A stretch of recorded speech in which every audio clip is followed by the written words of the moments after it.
माझ्या एका लहानपणच्या बाईंनी मला सांगितलं होतं की सुंदर मुलींना मी नाचत घेणार आहे. तर मी म्हणलं ओ पण माझा नाच बघा ना बाई.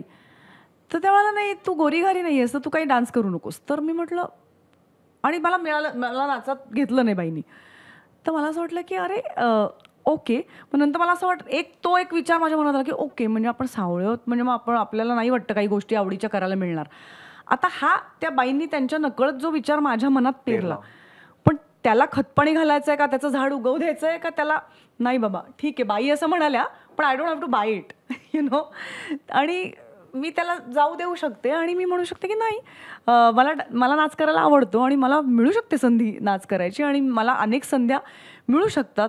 तर हे दोन्ही रस्ते आपल्या समोर दर दिवशी उभे असतात आणि आपल्याला त्यातली निवड करायची असते आणि ते निवड स्वातंत्र्य असतं आपल्याकडे. पण कधी कधी आपणही माणसं असतो त्याच्यामुळे कधी कधी आपणही वीक पडू शकतो. त्याच्याकडे मला असं वाटतं काइंडलीच बघायला पाहिजे. वीक पडू शकतो किंवा जसं ही अनिता म्हणाली की त्यात मन रिझवू शकतो असंही असू शकतं कारण ते आपल्याला जास्त जवळचं वाटतं.